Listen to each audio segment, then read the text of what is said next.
Hello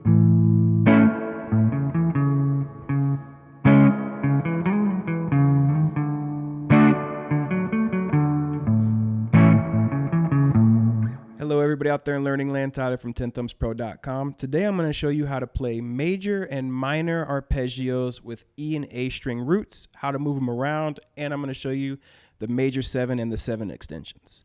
Printable tabs for this tutorial by becoming a Patreon. You will see a link in the notes. Link to this direct tab is pinned in the first comment of the comment section. Additional links in the description, including my email if you want some one-on-one lessons.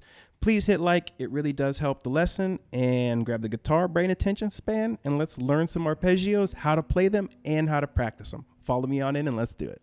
Let's talk arpeggios. Very powerful tool, and maybe you actually haven't quite fully started to use these, but they're really, really fun.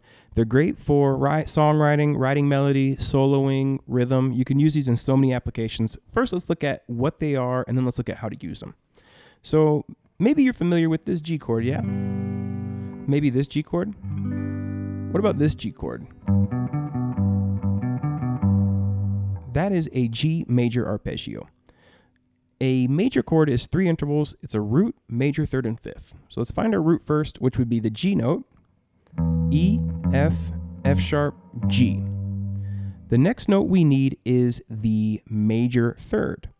To find a major third from the E string, you go down a string and then 1 fret towards the headstock. G, B are major third. You can even use these major thirds as rhythm if you're the second guitar or you're trying to come up with some ideas. Next interval is the fifth. Your third, to find the fifth, you go up 3 frets. 1, 2, 3. So we find our root, major third, down a string, 1 fret towards the headstock, and then the fifth would be 3 frets towards the sound hole or the pickups. That's a G major. So if you're doing rhythm and the bass player or someone strumming a G, you can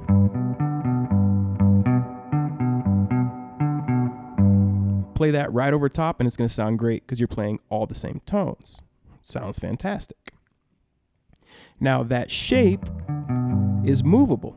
If I wanted to make it an A, I would find my A, find the major third the same way, down a string, up a fret, and then my fifth is 3 frets towards the sound hole. 1, 2, 3.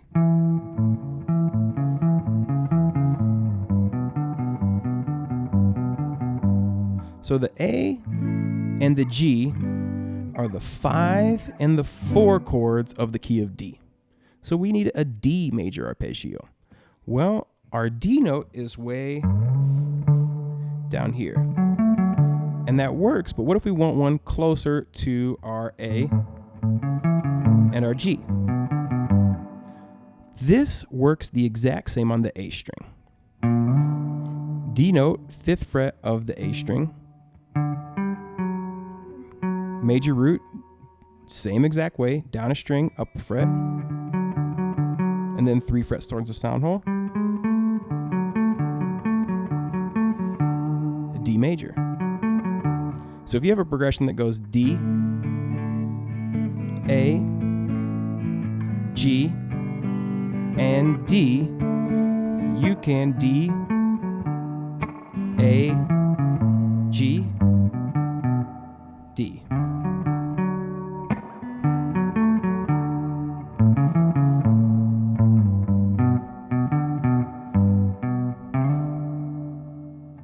That works great for the second guitar. If someone else is strumming the chords, doing the cowboy chords, you can layer the arpeggios over top. That way the two of you aren't really playing the exact same thing. Because if someone's just strumming and you're strumming the exact same thing, that's a waste of an extra guitar and 2 extra arms, because you can layer it up with the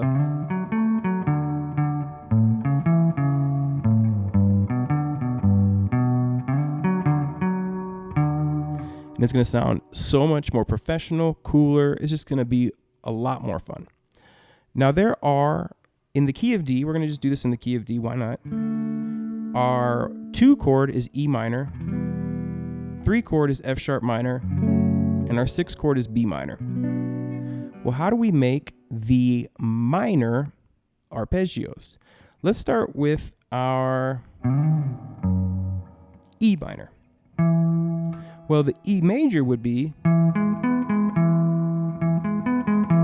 E minor is your third is 1 extra fret. So instead of finding our root, 7th fret on the A string. So instead of going 1 fret, you go 2, which would make your 5th now 4 frets. 1, 2, 3, 4.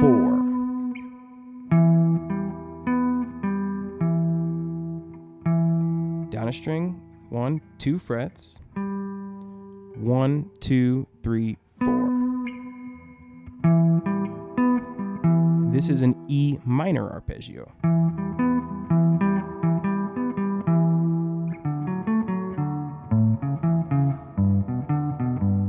So let's say your progression goes D, A, E minor, G.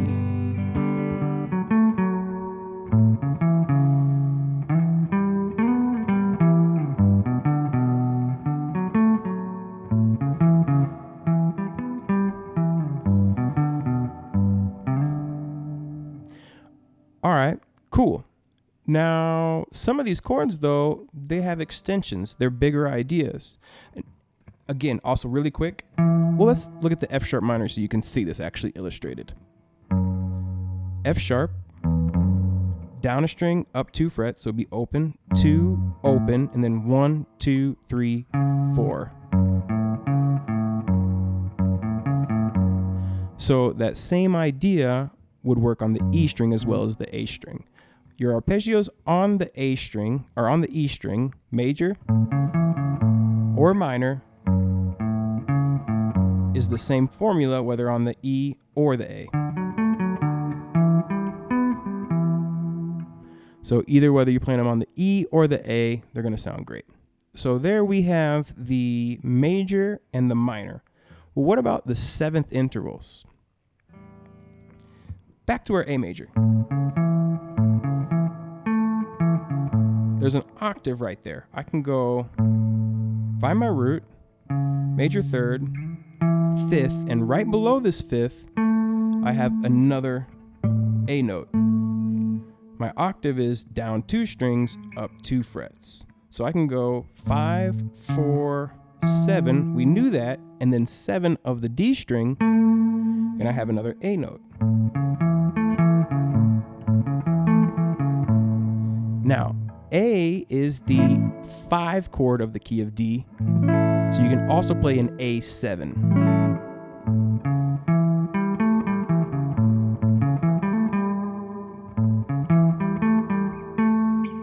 After you find your root, major 3rd, 5th, and octave to make it a 7 chord, a 7 dominant chord, that's 2 notes below. So you have your octave here, you go 2 down, that's the note that makes it a 7 arpeggio.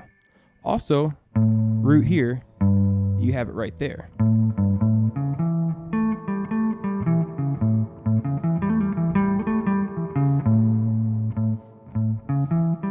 So A7 arpeggio again, 5, 4, 7, 5, 7.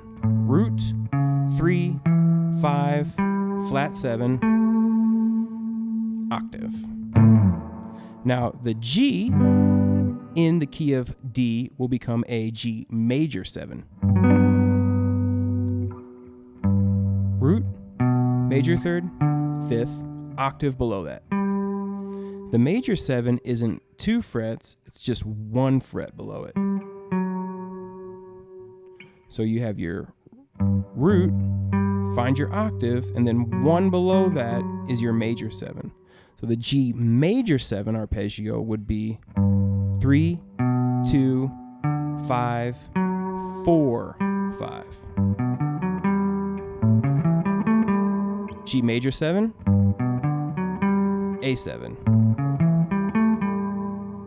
In the key of D, D is also a major 7, and it's the exact same thing on the A.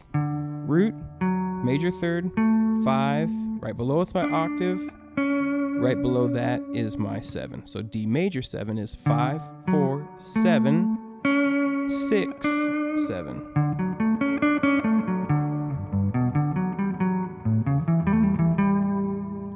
Minor 7 arpeggios.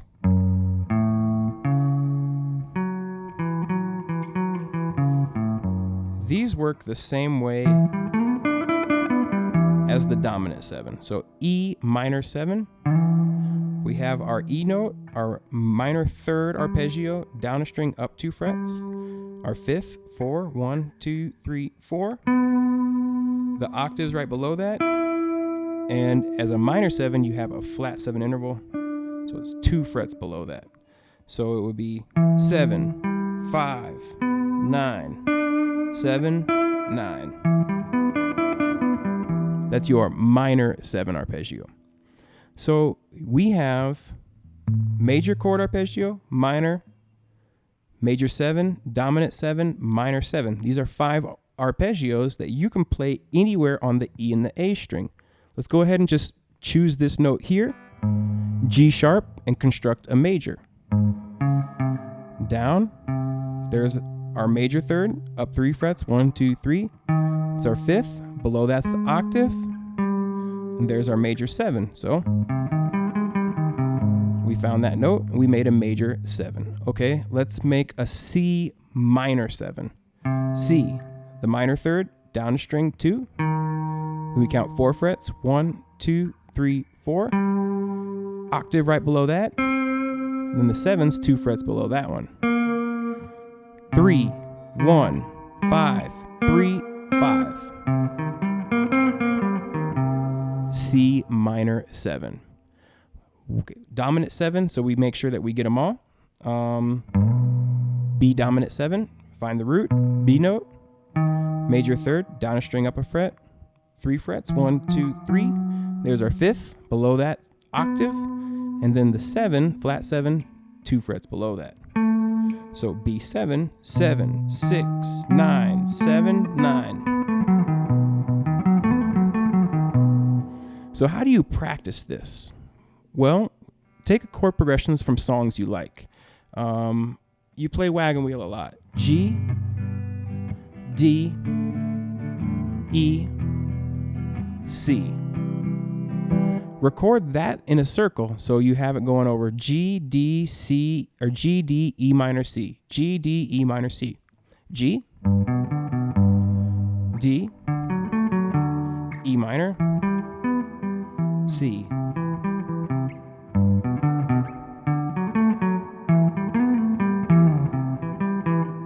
And then you just play the arpeggios over top. Now, when you're soloing, you can use these notes mixed with the scale. You're soloing in C major.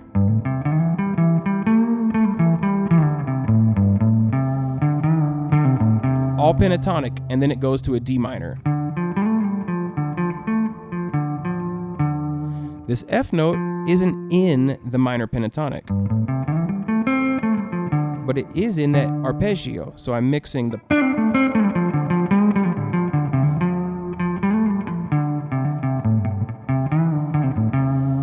pentatonic with the arpeggio as well. So you can use it as a tool to solo. At first though, before you even go there, I would do that exercise where you take chord progressions you're familiar with, strum through them, record them, and try to play the arpeggios over top. And there you have it, folks. Those are E and A string, minor, major, 7, major 7, 5 different arpeggios. Get them on your fingers, understand how to build them, and you're going to start dominating your rhythm and your soloing to a whole new level that you couldn't have imagined just a week ago. All right, until next time, rock and roll.